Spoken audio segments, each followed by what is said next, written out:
Cartoon Obsession. Hello everybody, my name is Nathan and I am the man with a cartoon obsession, and I'm doing something completely different today. I have never had a guest on these videos, and there's a reason for that. I don't like people. But there are exceptions to every rule, and today I have a guest who I've known for, probably about 6 years at this point.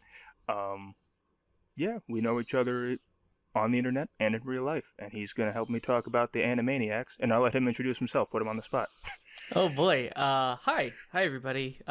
First off, thank you for letting me on your channel.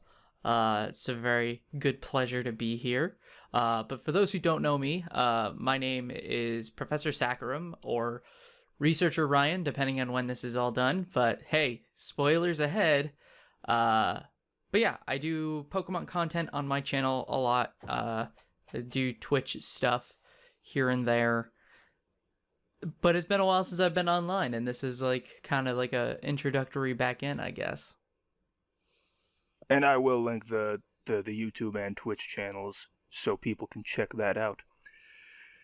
And of course, he said that he is a Pokemon guy. So I got a Pokemon guy to talk about Animaniacs. Very fitting. Hey, you know what? It's 2020. Anything can happen, right? That is true. So yeah, my first question is, as an Animaniacs fan, of course, what were your initial thoughts when you heard that this reboot was happening?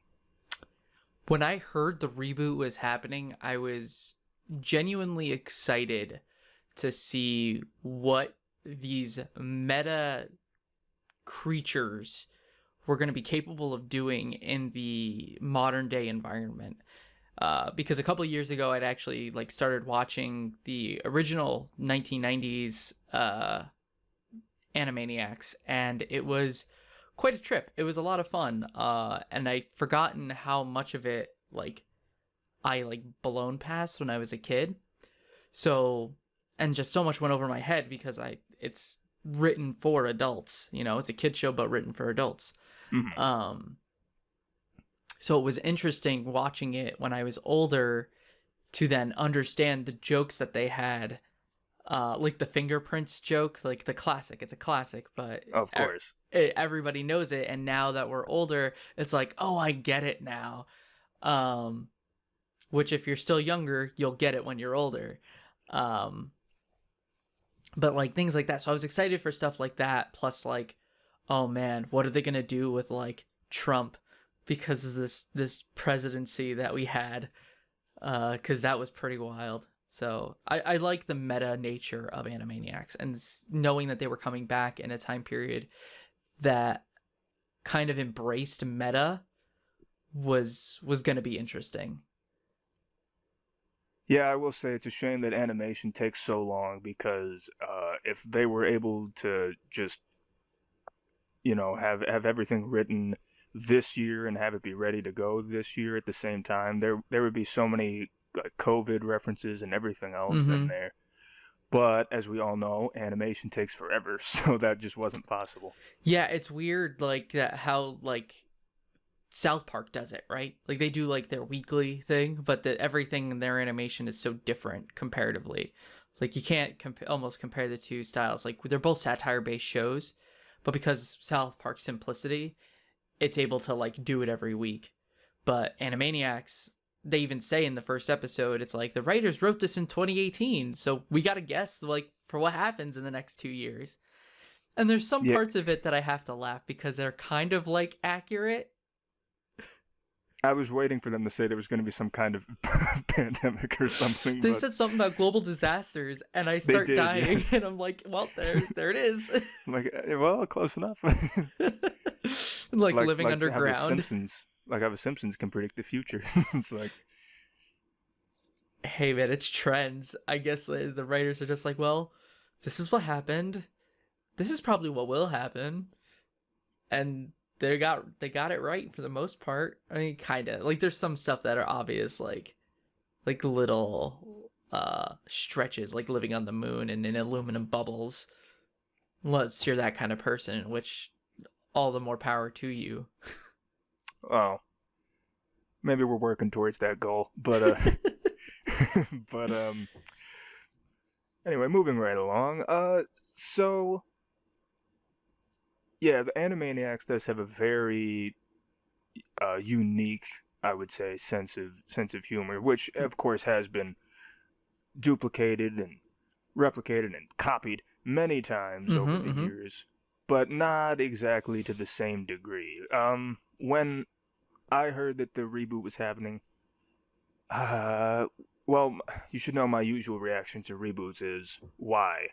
Mm-hmm. So, um, I didn't have that with Animaniacs. I was, well, at first I was indifferent about it, but the more I thought about it, the more I was optimistic about it because I was like, if there's a show that could, I don't know if benefit's the right word, but if there's a show that could do a reboot correctly, Oh, yeah. besides DuckTales, We aren't talking um, about that today, but whew, go watch it if you haven't.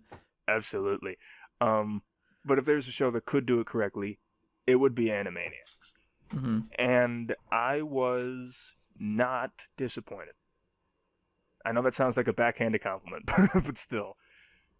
Uh, yeah, No, you're it's right. I think you're right there. Like, I wasn't disappointed.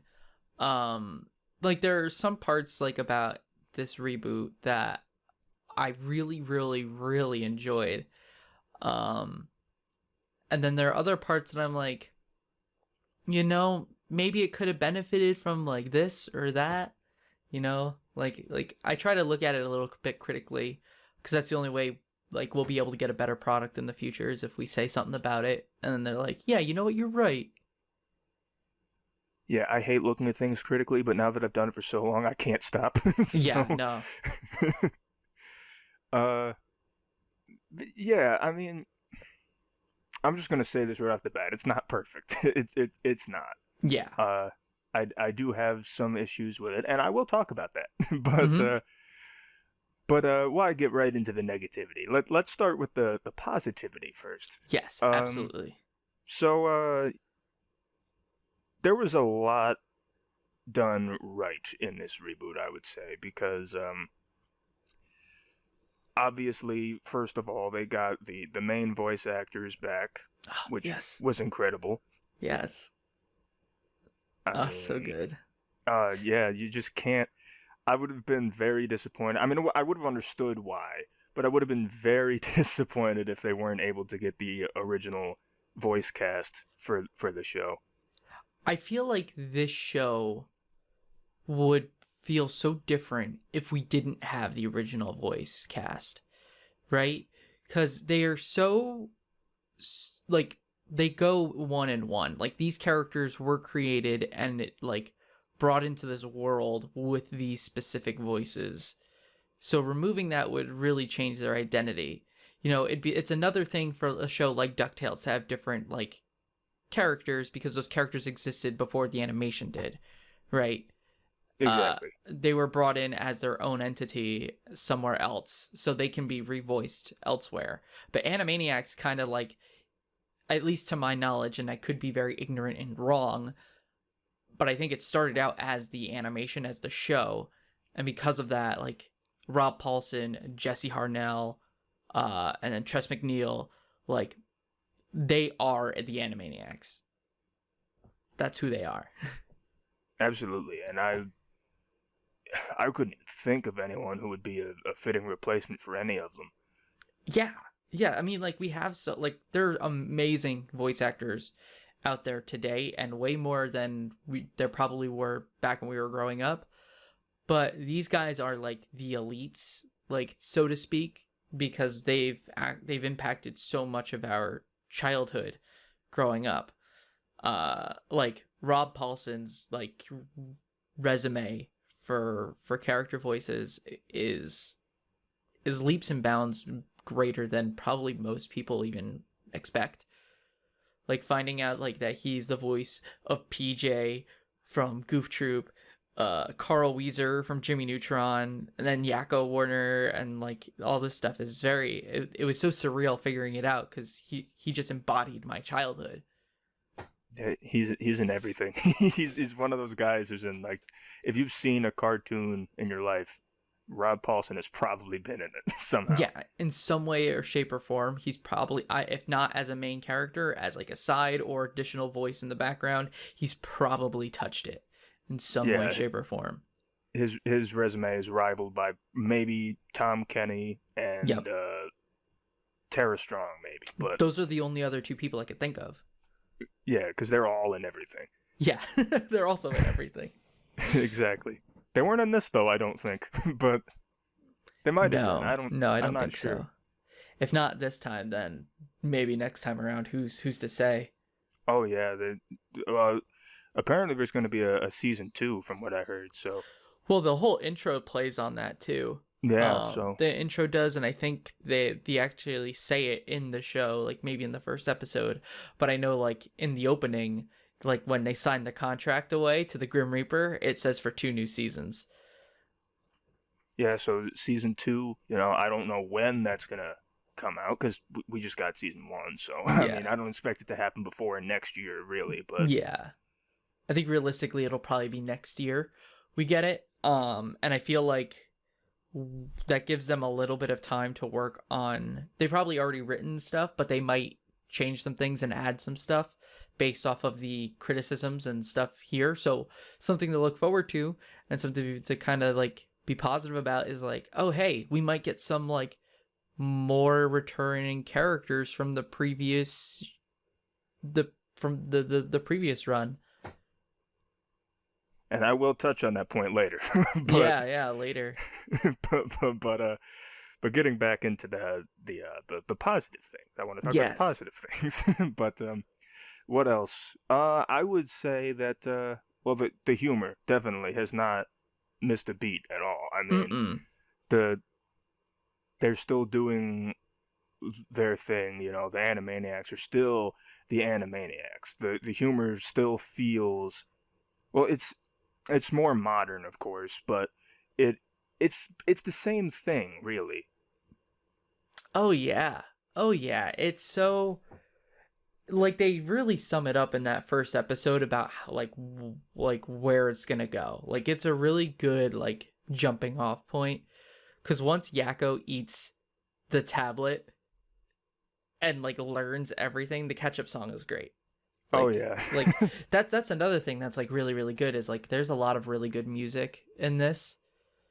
I feel like they do a really good job at like some of the musical numbers that they do are like really catchy, like at least specifically like in the first 2 episodes for me, those which are my favorite episodes so far. I haven't really gone back and watched over and over again. I watched the whole thing, but like those 2 I've watched several times over already. But like the catch up song and Reboot It are hilarious, and they're so good. Me being the trash that I am, my favorite song was the what if song from that episode where everything gets all like So cutified, I guess. Yeah, that's a really good one. Yeah, the cutie episode is really really good, and I really like how they kind of twist it a little bit, because everything's like once everything gets cute, it's like, well, where do we go from here? This is so for those who don't know, and which is probably most people, Nathan and I used to do improv together, so they really take the concept of yes and in this episode like to its limit, I feel like, because you got the okay, what if everything is cute? And then it's like, okay, we step back and it's like, how do we get that way? There's this cupcake that gives Dot superpowers. Okay, yes, and she turns everything cute. Everybody's singing. Okay, but we've been in it for so long. What if we got sick and tired of it? Yes, everybody's insane now because of this. So we got to figure out a way to get it back. Okay, there's something really gross, right? In order to get us back to like normal, it's like, yes, okay. And then we find the pigeon that we make fun of for being hideous and gross in the very first 5 minutes. Eat it, and then go back to normal. You know, it might be because I blocked the improv from my memory, but I didn't even make that connection Yeah. until you just said it. But And that's yeah, something that I was definitely commend the show for too, is like there's a lot of like yes and moments for some of their bits, and they like kind of like push it forward, and it's really good for world building, and I feel like it's done a very good job at developing how these characters interact with their world. If it hasn't changed at all, like it's more concrete now, if anything. Absolutely. Uh, yeah, in the original Animaniacs as well, of course, the characters did a great job of building off of one another, and that that kind of thing hasn't changed at all, and not even just with the Animaniacs, but also with my personal favorite, the Pinky and the Brain Mm-hmm. sketches, because well, I mean, Pinky and the Brain. Do I have to say anything else? But Yeah. no, I loved the Pinky and the Brain stuff in this show. The new intro was pretty cool too. I like Oh my god. the graphics of the new So intro. so I'm a motion designer by profession, and watching that intro, like I gawk at it every single time I look at it. I'm like, this is like peak motion design right here. Just the way that they transition between everything is so smooth. The color palette is so like well done, and like it's very fitting for the show. I love Oh, it. it was So so good. good. If you're one of those people who likes to skip intros, I am too. I'd never once skipped it. I couldn't. I'm like, oh, this looks too good. There's that sequence like specifically with like the DNA and the spiral like that they have, that kind of like, I forget exactly, like I could look at it really quick, but it's before you start to see like the little caricatures of Pinky and Brain, Yeah. which are adorable. Um that I fall in love with it every single time. I think it's after Brain like picks up the two atom things, and then they just go into like these ribbons. I'm just like, whoa. Yeah, it's so good. I mean, uh, the original Pinky and the Brain intro, I mean, it was good too, but I'd say I like this one more. I can't remember the original intro. Um, I feel like it was a lot. It might have been a lot of like, oh, these are like different snippets of the show, of like the different like skits. But it's been so long that I honestly couldn't tell you what the original was. And this one is now forever implanted in my brain as the Pinky and the Brain intro. It was like that for the actual Pinky and the Brain show. I don't remember if it was, or even if they had one for their skits in Animaniacs. I think they did.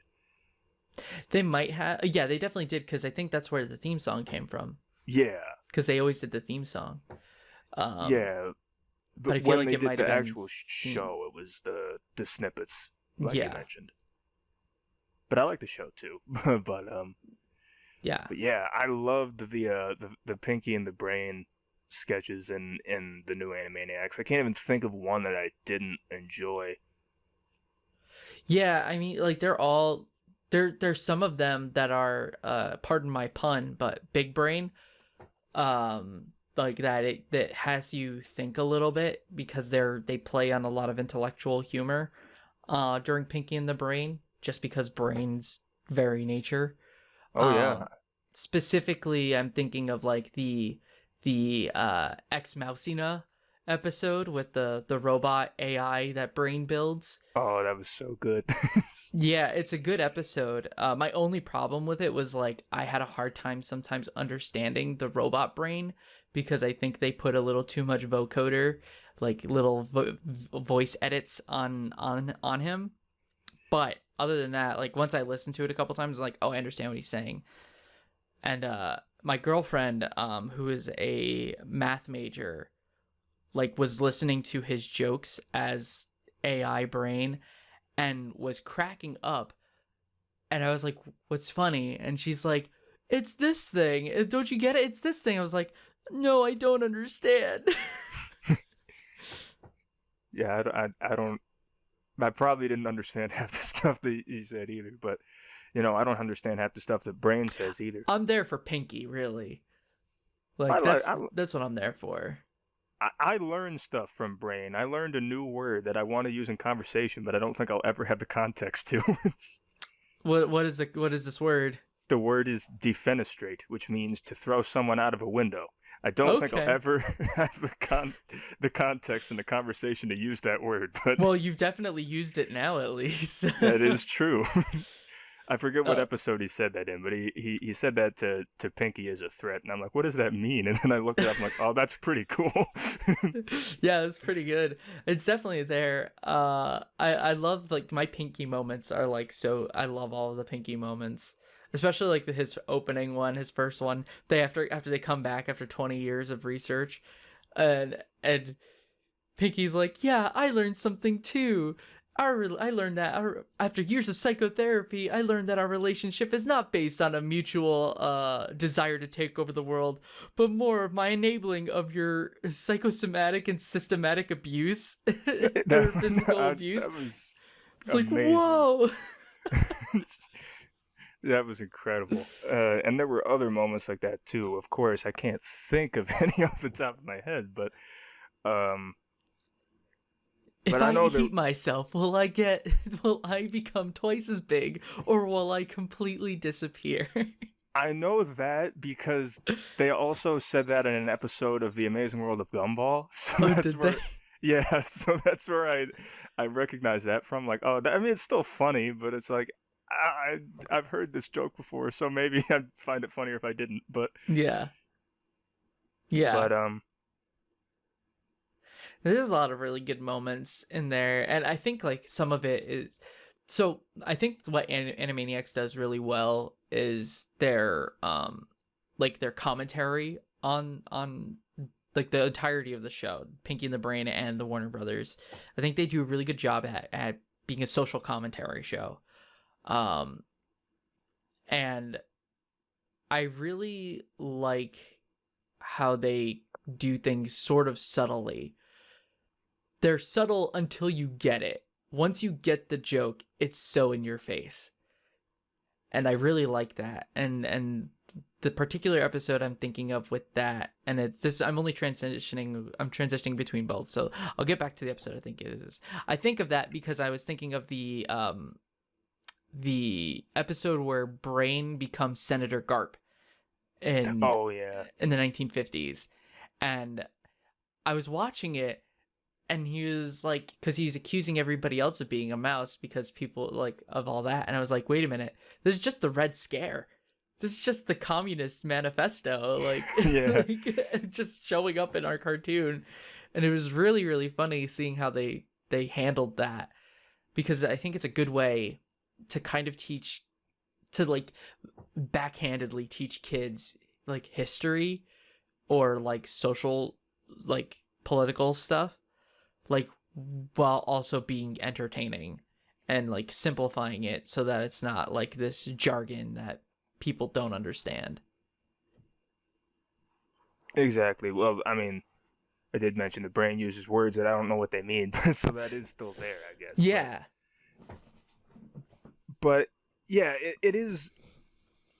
I mean, this is basically like the original Animaniacs in the sense that it's an adult show marketed toward kids, basically the same thing. Mm-hmm. And that's a good example of it. This isn't a Pinky and the Brain one, but the bun control episode where That was the one I was thinking of, like like before. yeah, where it's an allegory about, gun control, but instead of guns, it's rabbits or buns as they call them, which I thought was clever. It's very clever. It actually took me, I think, 3 watches to finally understand it, and it was no joke on like the bottom of my list for the episodes I had watched up to that point, up until I understood it was about gun control, and I was like, "Oh my god, this is hilarious." Yeah, it was it was so good. I mean, I got it right away because I don't know, it wasn't really too subtle, if you ask me, because It's not. he But when even you're said watching it things at like 3 a.m., it's not easy to we grasp have the it. right we have the right to bear buns, or people who own buns feel safer from other people who own buns, or something like that. I'm probably paraphrasing, but Yeah. it was like right on the nose. And even the dude's name, it was Dwayne La Pistol. Yeah. La Pistol. Think about it. No, it's stuff that I definitely caught on like the second or third watch. It just so happened to be that both times I had watched it prior to my third time, I think, I was like half asleep and like not super paying attention because I was trying to fight staying awake, like falling asleep to watch it. And then when I finally sat down and watched it again later, I was listening and I was like, wait a minute. Wait a minute. And then it finally clicked for me at the end, like, because I was like, these lines are super purposeful and they mean something, and I don't know off the top of my head because I just wasn't putting bun and gun together. And then when Wacko finally calls Australia and is like, you guys figured out your bun violence, right? And I was like, oh my god, no way. Yeah. Yeah, I enjoyed that. And at the very end where Dot even says that they're not doing any more thinly veiled allegories, and then Wacko's like, "Oh, I get it. This whole episode was about shoes." and then Yakko's like, "Yeah, Wacko, because America has a rising problem of shoe violence." See, I knew it was sarcastic, and then I was like, because when I first watched it, like I said, it was like super like late at night, so I'm like listening to this joke, and I'm like, wait a minute, what was it about then? Because I wasn't watching it for the sake of like trying to figure out what the satire was. I was just trying to like watch it for entertainment's sake, which, by the way, leads me into like my next like super positive love thing for the show. The different types of animation style that they tried for this series, this reboot specifically, they nailed it every single time. Oh, absolutely. I know the trailer that they released before the show came out showed the anime art style, which I did not watch the trailer because I did not want to spoil anything for myself. Mm-hmm. And I'm glad I didn't, because when I saw the anime fight scene, because I'm talking about it, which was in the bun control episode, I loved every second of it.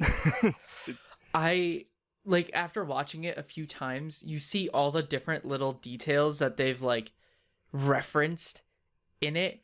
And I know like the easiest one is Dot. Dot is Sailor Moon. Mm-hmm.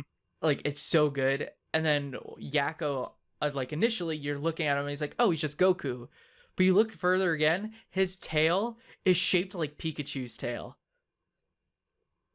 I don't even think I caught that. Yeah, I watched it like I was looking at it later, and I was like looking at his design because I was admiring his design, because Yakko's my favorite of the three Warners. So I was like, this is the one I have to like look for. And then he goes Super Saiyan, and I see his tail just like all spiky, and I'm like, no way, he's Pokemon as well. That's amazing.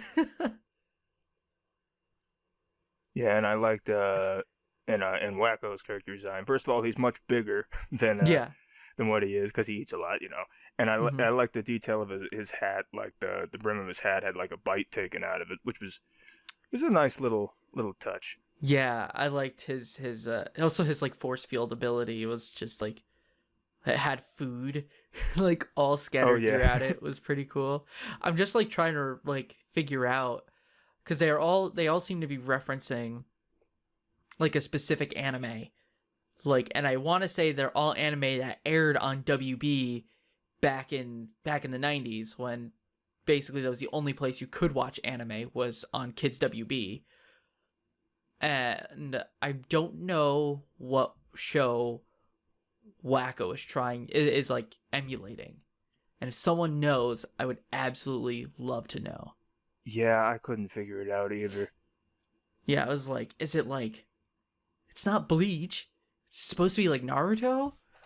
Like, I couldn't tell. Like, it was just so, it felt like it was so like out there, or it was just so subtle that I couldn't tell. Unless it's just like generic anime and they just kind of did it because reasons. And I was like, oh, okay. When they had the actual fight, I don't know why, but the first anime that came to mind was Gurren Lagann, which I don't know if you've seen, but it's it had nothing to do with it. I don't know why that came to my mind. I'm like, I don't know why I'm thinking this. This has nothing to do with it because Gurren Lagann is mostly a mecha anime. Yeah. Very good one though. But Mm-hmm. uh, I guess because of the I don't know actually. The visuals maybe that might have been it, but I honestly couldn't tell you. I haven't yeah. watched Gurren Lagann. It's on my Uh, list. I think I tried to watch it and I just couldn't get into like the first episode. oh, it's fantastic. But yeah, but there was that. There were other moments where they did different art styles too. We mentioned the cutie song. Yeah. That was a different art style that I enjoyed very much. Mm-hmm. Mm-hmm. Trying to think of anything else that I'm missing. Oh, well, like they have the whole like Halloween episode where they like alternate the like opening a bit. Oh yeah. Just by like they have like a cold open and then like go into the show and it's got like the pink filter and everything's kind of Halloween themed. And I guess like the other, it wouldn't be an animation style, but like the other like genre that they kind of cover is silent film. In the security footage like little sequence with the vampire. Right. Yeah. Was I Yeah. the only one that thought that my audio was busted like when that happened? No, I checked mine too when I was watching. I'm like, what happened? Yeah. Like, did my speakers blow out or something? And like, no, Yeah. it's supposed to be like that. I'm like, oh, gee. Yeah, because Huh. I wear wireless headphones and I think they were beeping because they were letting me know that they were gonna die. And I was like, oh no, they died. Oh no, what am I missing? And then I turned it on and it's like, or I'm listening closer. And I'm like, oh wait, there's like white noise from the security cam. Yeah, I hate it when when shows do that kind of stuff. But I like it, but I hate it at the same time. It was really well done. I think like they did like it was jarring to see and at least like make sure that you're paying attention. Like, because when the audio just suddenly cuts out, you're like, wait, what? Yeah, it it it was a little jarring, but at the same time, like I didn't really complain about it that much. Uh, No. yeah, because like you said, it was well done, and I enjoyed it. And there were also these little um like these little like 1 minute long mini segments in a couple episodes like toward the end or so Mm-hmm. that were animated differently as well. Can't remember the names of any of them because I'm terrible with that kind of There stuff, was like but gnome in the mouth and yeah. the alien and girl. I don't know what her name was. But there it was like alien and someone. I can't remember if there was another one. I feel like there was one more. Probably. I know I'm like thinking of the like the masterpiece theater or whatever that's Hmm. like the math equation, like the generic math problems, and then they get scened out as like these actual little stories Oh yeah, yeah, yeah. that I thought was really funny. Oh, I enjoyed that. Yeah, that was and clever. I hate math, but I did enjoy that. Yeah, well, because they didn't go like super crazy, like difficult, right? They just did the basic problems like Sally has had 5 apples. She loses 2. How many apples does Sally have? You know, it's like something simple. Yeah, and of course, the if a train is traveling whatever it, how much you can't have a math joke without putting that in there. I was so happy they did. You have no idea, because that's like one of my favorite like math gag things. Like when people think of math, it's like it's the train. The train leaves. Train A leaves the station, and blah blah blah blah. It's just Yeah, so funny. anything that has a math joke in it, it has to be that because Yeah. I mean, there are other math jokes that work, but I mean, come on, that's just a given. I feel like that one worked really well. And this is like, again, props to the voice cast again. Like, I don't know who voiced the conductor, like specifically in that joke, but the voice of the conductor sold it, right? Like, they super sold this whole idea that like this train is actually going to crash. It was so funny. It was so well done. Absolutely. And what else? Oh yeah, there's one more positive thing I have.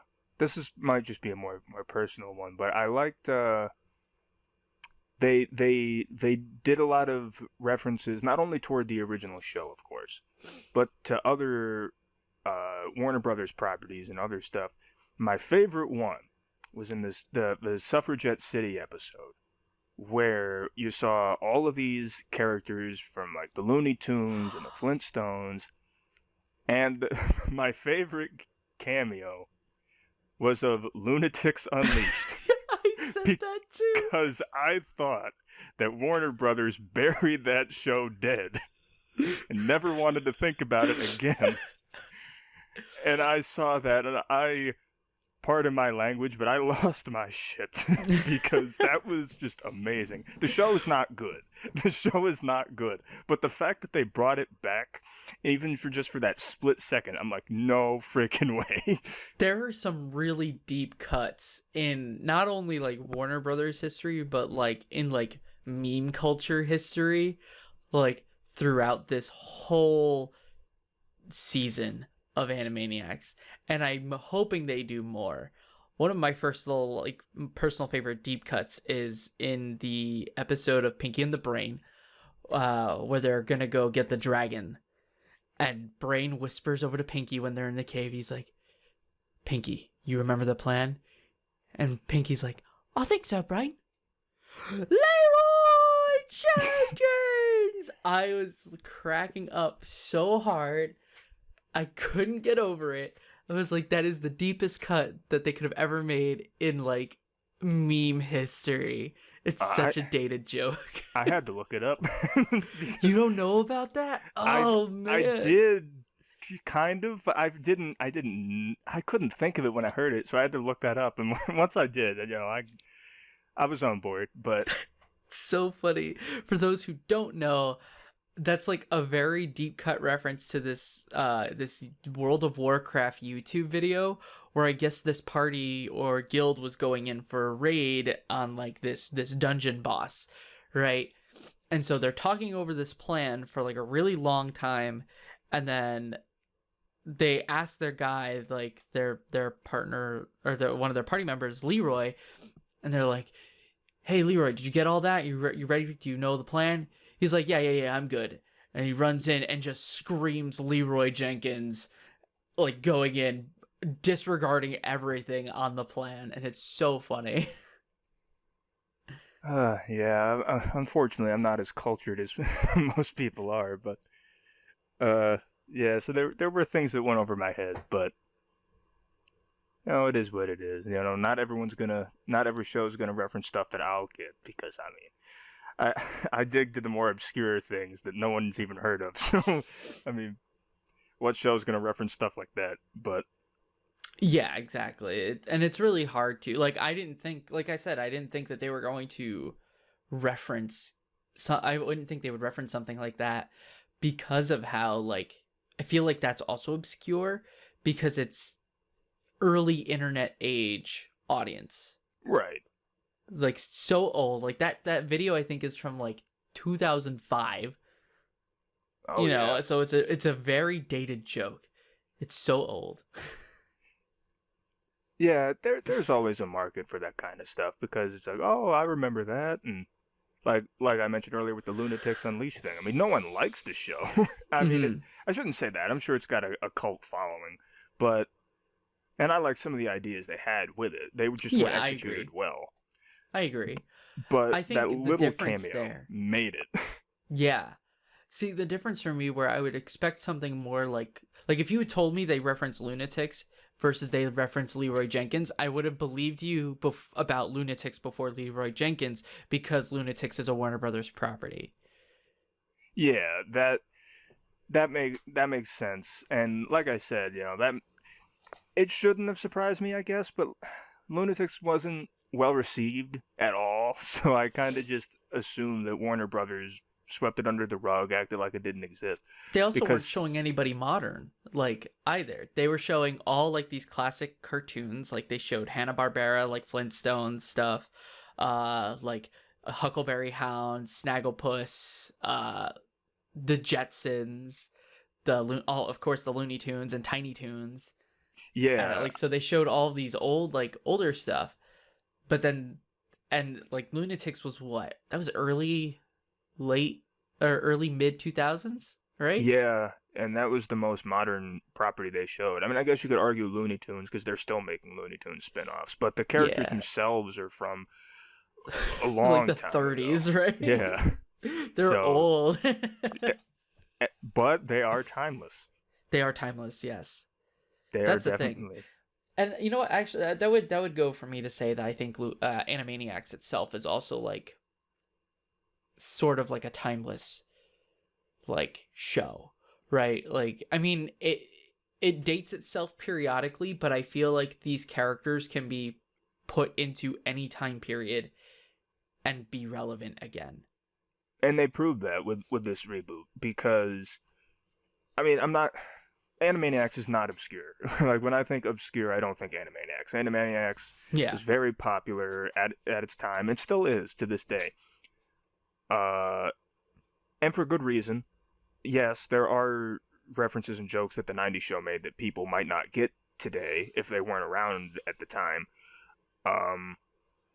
But a lot of it still holds up, and I feel like the reboot's going to be the same. You know, there are jokes that might not necessarily work 10 years from now, but most of them I feel will hold up, and the characters themselves, of course, are indeed timeless because it worked in the 90s. It works here in 2020. They didn't really change much about the formula of the actual show. It's pretty much the same type of humor. It's the same characters mainly. So yeah, it's almost the same show. Almost. It's like, so I like to think of Animaniacs as like this little here's a little time capsule of this time period that you're in, right? Like, the original Animaniacs series is a nice little time capsule of the 90s. It's like, here's everything that happened in the 90s. It's nice and relevant there. If you ever wanted to learn anything about the 90s, or if you wanted to like really soak it in, go watch this show. It'll make fun of literally everything that happened during that time.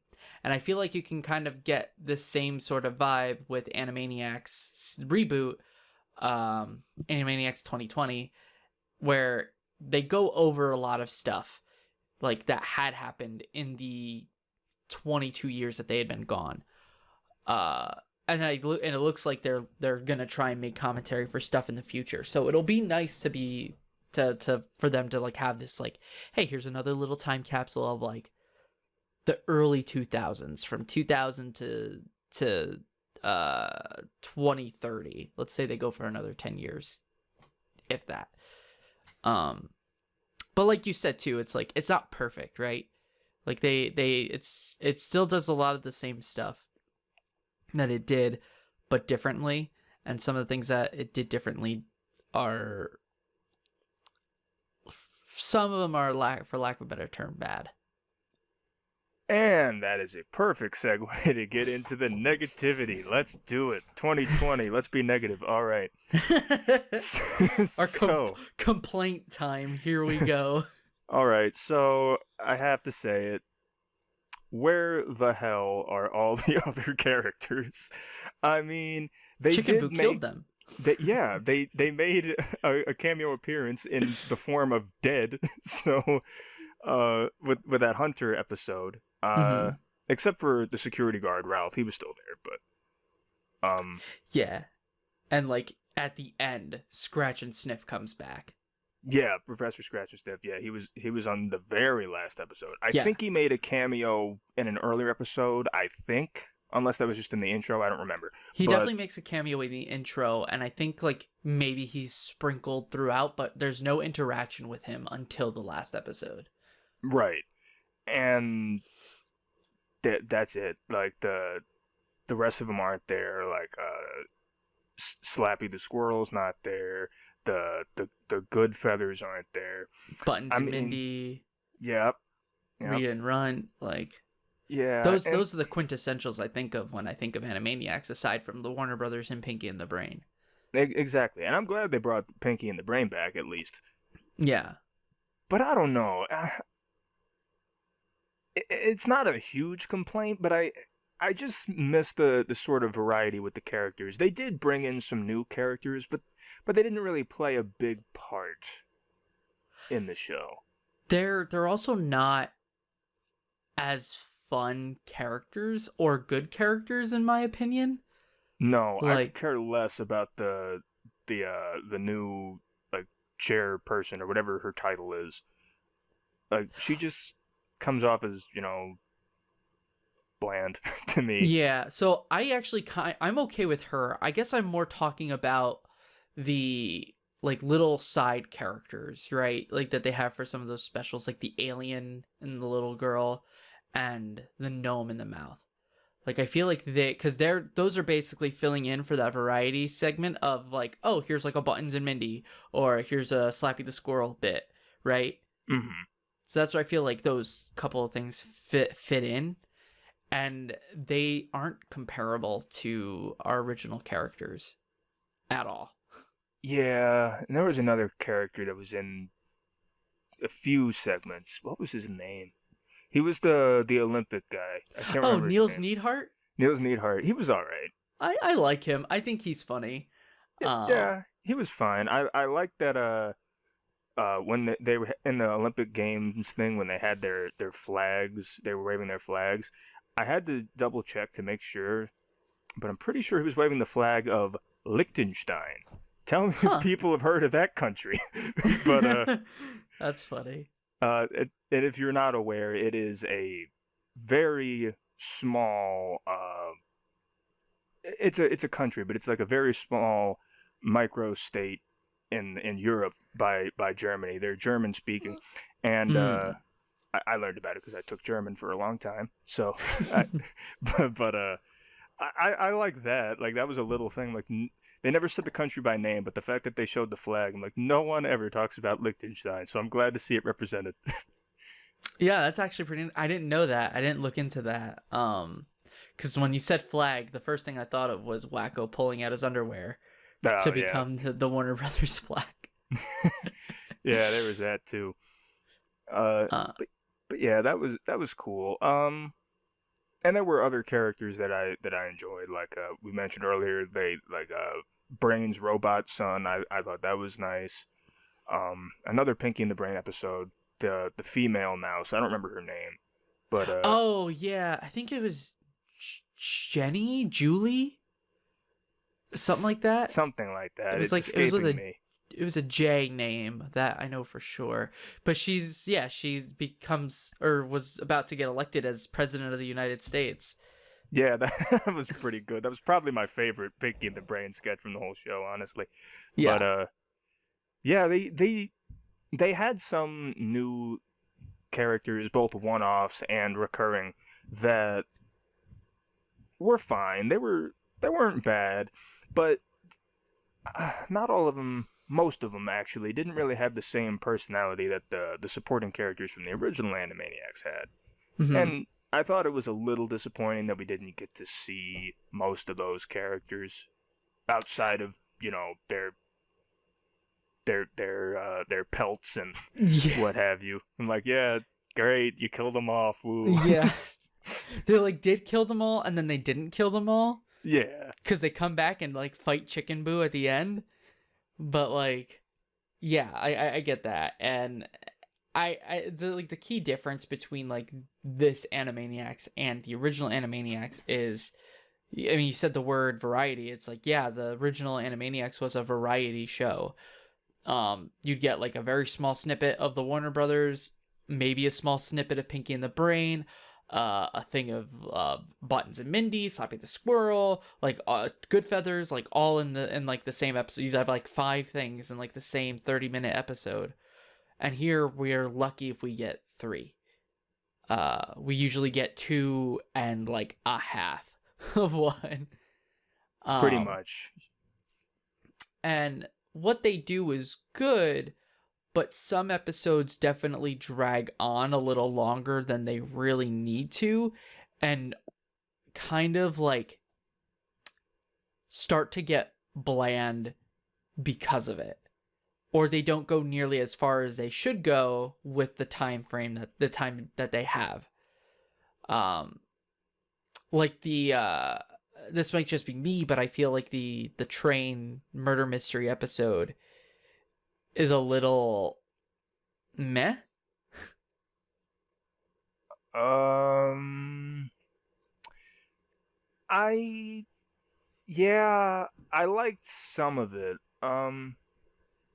First of all, the who done it thing, the actual person who did the crime, I suppose, was completely obvious. First of all, Yeah. Which I guess isn't necessarily an issue, but yeah, and I don't know, even his what do I call it? Like his quirk, I guess. How he mixes up his M words. I'm like, that's not funny. Yeah, it was only funny like when they started playing into it at the end, because they're like, oh no, what's he trying to say? And he's like, I think he means this. And then he finally says like murder. And they're like, oh no, he's mixing up his ends. I really don't know what he's going to say now. And he's like, no, I got it right that time. And it's like, cool, they did it. Yeah, that one was funny, but I don't know. they played on that a little. Everything else was kind of bland. Yeah, they played on that a little too much. I'm like, yeah, you're taking a joke that isn't funny to start with, and you're just beating it into the ground. So yeah, like and like, so with it too, it's like, so I don't know about you, but I like kind of binge watched this whole thing, like basically in like 4 sittings. I think I finished the whole thing.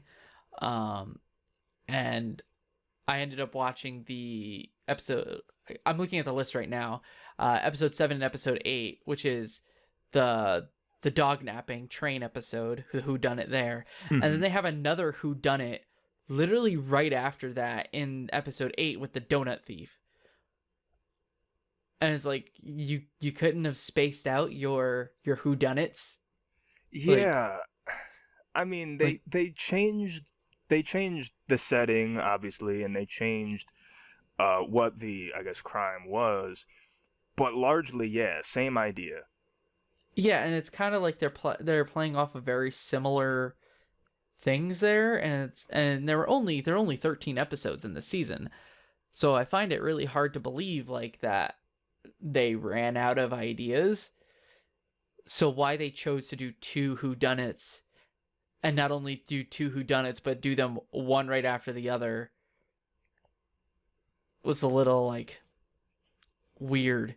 Yeah. Like, I expect Animaniacs to, like, bully somebody, right? Like, that's like, how I know the Warner Brothers, is that they're always going to be bullying somebody, to some degree.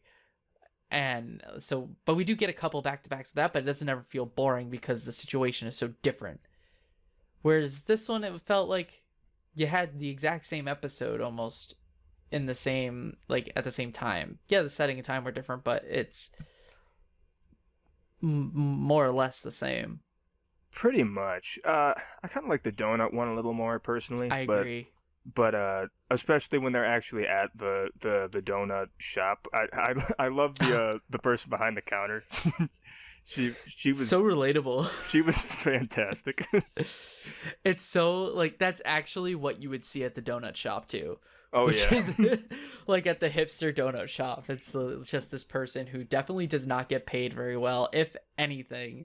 Just so funny. In the really sketchy part of town. Yeah, it was great. It was fantastic. And I will say, some of those donut flavors, by the way, I would definitely try. But that's neither here nor there. We know your palate for flavor is a little all over the place. Mr. So, dips his Pop-Tarts in salsa on a eh, dare. hey, one of these days, you can quote me on this. One of these days, I will make a cookbook of all of my concoctions. No. I, it will sell 0 copies, and I will go broke. But I don't care. No, I'll buy it. I'll buy one. I'm sure. And just be in disbelief the entire time. I'll have to get started on that right away. But anyway, yeah. The only other complaint that I can think of about the show is, and this might just be me, but yes, we are living in a very politically driven environment, and I get that. And Animaniacs has not strayed from politics in the past, and I get that too. I mean, Bill Clinton was in the opening for the first show. Exactly. But I don't know, I couldn't help but think that in some of these episodes they just sort of, beat the political references into you. I mean, I get that, they want people to be aware of this kind of stuff, and yeah. And the one they definitely do it the most in is the Russian episode. Yes. It's like not very well done either. So it's like kind of and then they make fun of themselves for it, which is kind of redeemable, but you make fun of yourself on like one of the worst episodes, and it feels like you're just beating a dead horse. Exactly. And I don't know, I had to start with the bun control episode as well. I liked what they did with it, but it just got kind of obnoxious with the fact that it was like the antagonist of that episode. He only essentially spoke in these obvious puns that he's just replacing the word gun with bun. With bun. And it's like, yeah, I get it. I understand. Shut up. Stop talking. And, maybe that was the point. But, I don't know. It got a little tiring at times. So I have a theory, actually, about what happened with this particular season. Mm-hmm. I have a feeling that when they were writing it and were scheduling to release it, that it was supposed to be kind of like what Disney Plus is doing with like The Mandalorian, where they release like one episode every week. And they were going to start doing it in August. But because of the pandemic, things got delayed really bad. And they couldn't meet their deadline to have it ready for August to do a weekly release. And Hulu probably didn't have, they lost their ability to get a lineup for the holiday season. So what they probably end up doing is like, okay, we'll finish the season, try and wrap it up, and then we'll put it out there like for our big holiday, like our November our end of November release, so that people can still hold on to their Hulu subscription. And the reason, I have 2 reasons why I say that. First off, they have an episode about the election, which is poorly timed, which would be funnier in the moment, I think, of like the actual election. Right. And then secondly, they have a Halloween episode airing at the end of November. Yeah, I don't know, that it bugged me, but I understood at the same time, but it did bug me. Yeah. Like I feel like and it's hard because we can only judge it based on like what has been presented to us and how it's been presented to us, right? But when I think about it and think how this would be impacted, how it would feel different had it been released on a weekly basis versus being released in a one lump binge sum, because I kind of have to feel like I admit it. I watched it in a binge, but I feel like it's not a very good binge show. Right. It actually, I feel like, hurts it more, especially with my earlier complaints of like you have the same episode back to back. Where I feel like if it was a weekly episode, I'd have the week to kind of give myself a break from the Animaniacs, and then I'd watch the new episode like when it came out. So I feel like that was their plan, but because Lady Rona decided that she was going to beat the world into submission, so we had to stay home, we ended up having to get a weirdly scheduled season 1 for the Animaniacs reboot. Yeah, and I definitely agree with what you say about it not necessarily being a binge type show, because I kind of watched it the same way. I watched in, I think, 3 sittings, and my last sitting had me watching episodes like 7 through 13 all at once. So I did get Same. the 2 Murder She Wrote episodes back to back, or not Murder She Wrote. You know what I meant? Who done it? Yeah. Back to back, and everything else. I mean, I didn't. I still had a good time watching it, but Yeah. it is definitely a lot to take in all at once. And Absolutely. I mean, that's just the way that streaming is for the most part. They upload a whole season at once, and they probably expect people to watch it all in 1 or maybe 2 sittings. Mm-hmm. And that's just the way a lot of people do it these days. I'm not usually that kind of person personally. I like variety. I like to watch an episode of this and then an episode of that and whatnot. But I do binge on occasion, especially if I really like something. But yeah, I guess that's also like the big weakness here too, is like, so there's 2 things that I feel like that are a weakness on Animaniacs, is that when you binge it, you keep binging it because it's so good and you want more, right? Mm-hmm. And then when you finally get to something that doesn't feel good, it really kind of drops. And I can't tell if that's because I'm going to try to describe this the best that I can. I feel like it's either because every episode is so good that it just starts to feel same, and there's no like dip to just be like, well, it was because I feel like it was really high when I started. Like the first few episodes I was like all in, really excited. And then around like episode 5 or 6 is when I start to feel the burnout almost. And it's like, I don't know if I feel like watching this anymore. Which I did finish it, but it was just like, and I don't know if it was due to like the episode just became uninteresting, or if they were just like, because it was all like on the same level of like quality, that it just felt like there's nothing getting better, nothing getting worse.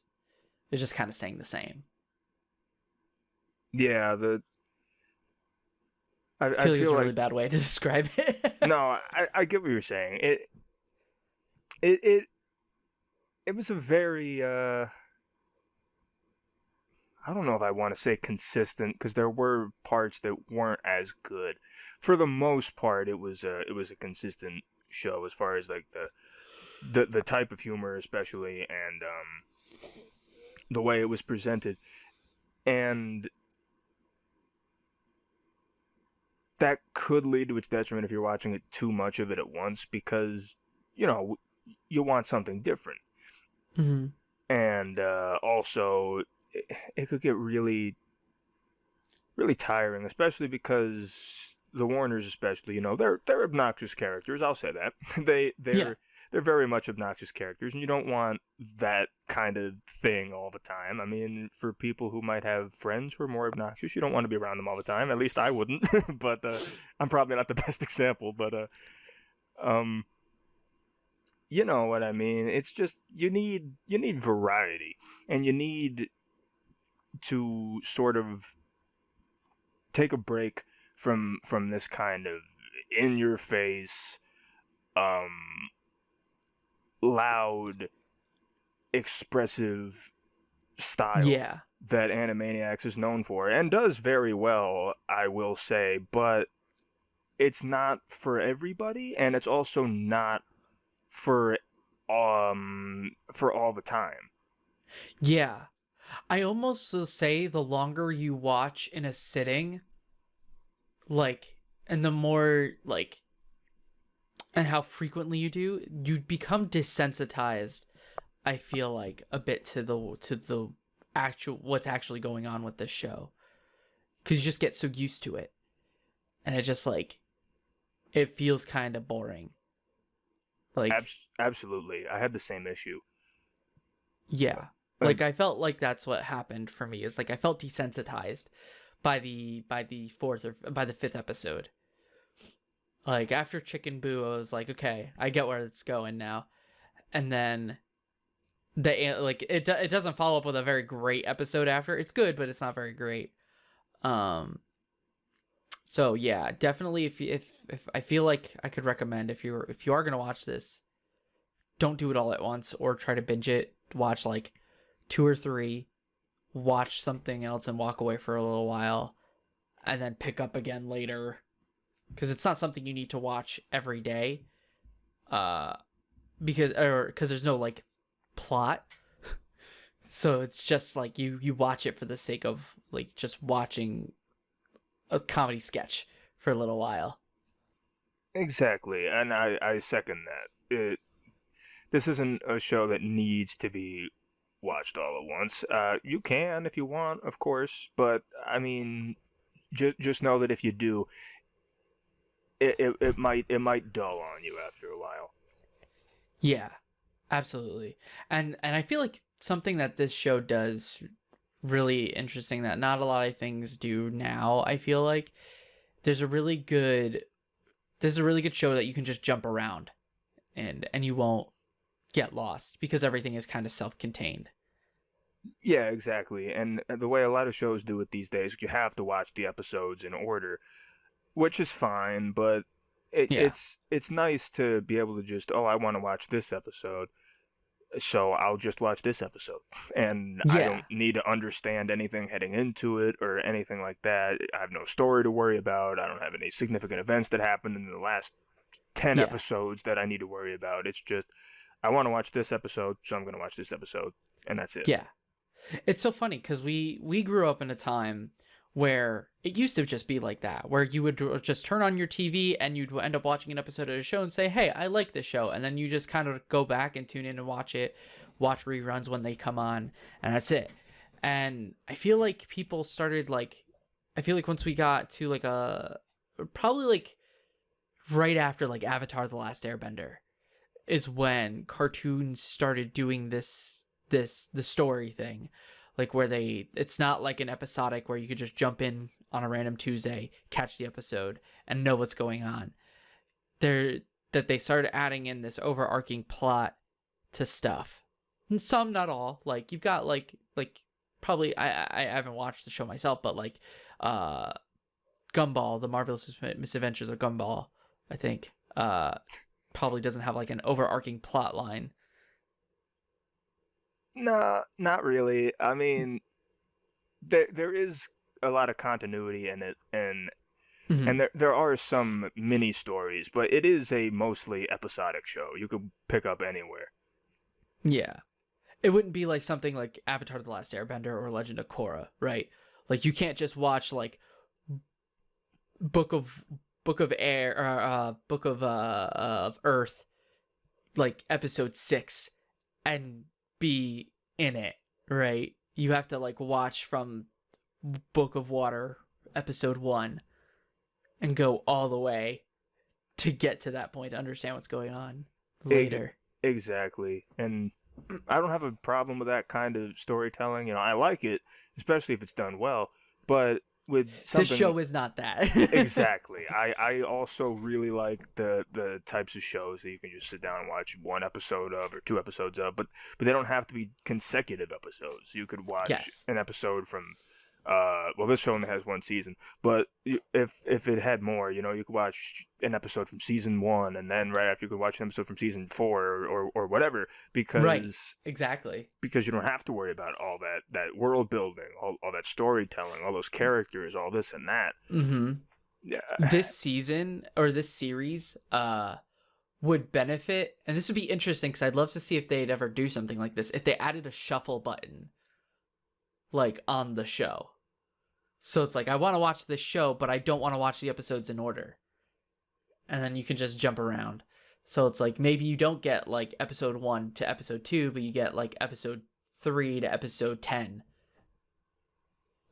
Well, that would be an interesting idea. Yeah, because then I feel like it would, especially if you were binging, if you were to binge it, it would mix up the order every once in a while. And if you didn't like what you saw, you could just skip it. Like, just like, nah, I'd rather watch this. Yeah. I don't know if it would really do anything and if it would be even worth putting any money or time into, but I feel like it'd be interesting to see like a little shuffle button. I'm sure no one would use it, but you know, I'd be down for it. I'd be like, oh, cool, it's there. I wouldn't necessarily use it. I might, maybe for a show like this. Like if I was watching, like if I went back and watched the original Animaniacs, I might do something like that. Yeah, like just watch every season. Yeah, shuffled together. It would definitely work for something like that. And since you brought up the original Animaniacs, I guess my last point that I want to touch on is better, worse, or the same as the original. What are your thoughts on it? I think the original is better. and let me say this. I think this reboot is very good. I do. I mentioned my problems with it. They're mostly minor complaints, though, I will say. But of course, visually it's better, but then again, animation is different now than it was in the 90s, so that's not really a fair comparison. And even so, it didn't even look bad in the 90s. Yeah, by no means does it look bad now. You go back and watch it, and it looks like you're still watching a high production show, because it was. Exactly. You know, it was. I mean, first of all, it was done by Steven Spielberg. So how are you gonna? Yeah. How are There's you gonna money hate that? in this show, regardless. Exactly. But I don't know. I talked about the characters. I think the variety of characters was much better in the original. I hope with season 2 they could bring them back. You know, anything can happen. I hope they do that. And a lot of the jokes just felt stronger to me in the first series. A lot of them were really good here too, but maybe it's just because they've aged a lot more, and more people know them, and they're a lot more iconic now. I just feel like the original is still a little better than the reboot. I'm not gonna say that the reboot is terrible. I'm not gonna say that the reboot doesn't hold up at all. I wasn't expecting it to be as good. I'll say that. Because it hardly ever is. DuckTales is the exception, but in my opinion. But yeah, it is very good. It is definitely worth a watch for someone who is an Animaniacs fan, and even if you're not, I feel like if this is your introduction to Animaniacs, it's not a bad introduction. There are things that you won't understand if you haven't seen the original Animaniacs, like small things, but it wouldn't be a bad introduction to the show, in my opinion. Okay. Yeah, no, I agree. I agree with basically everything you've said. Like Wacko says in episode 1, this isn't your dad's Animaniacs, but they're so different from the original Animaniacs that they alienate the dads because they're a key part of the demographic. Yeah, this isn't Teen Titans Go. Sorry, I had to do that, but yeah, like no, but you're right. It's not. It's very good. I'd say like if you were to do a reboot of a show, Animaniacs did the right thing with rebooting their show, like in how they rebooted their show. I don't think it's better. I don't think it's worse, and I don't think it's the same. I think it's different, right? Oh yeah, because the original Animaniacs is a variety show, right? And this is just Warner Brothers and Pinky and the Brain, and it feels like Animaniacs, but it doesn't feel like Animaniacs at the same time. And I think if they do season 2, I would like to see the variety, but I feel like for what we have right now, it's as good as it could be for what we have right now. Yeah. Feels like very backhanded, but No, it's I like the get only what way you're I can saying. express it. Yeah, it is in a way a different show. It is Animaniacs. The characters are there, most of them. The humor is there. It looks just about the same, except of course Higher quality, more modernized. Yeah. yeah. But it isn't exactly the same show, and I don't have a problem with that kind of thing, really. I mean, going back to DuckTales for a second, that isn't really the same show as the original. And I think that the reboot is better in DuckTales than it is the original. I do as well, definitely. I feel like that's a popular opinion, but like it's so good. Except for maybe people who have nostalgia for the original DuckTales. I do not. I watched it, but I don't have nostalgia for it. I do agree, but I think that what they do with that show is very good, and that could be for a discussion for another time. But exactly. But Animaniacs, like, I think for what they do with their show here, I think they do nail it. It does very, very well. It does everything that it sets out to do, and it does it well. Because I don't think there's ever a time that they set out to do something, and they do it bad.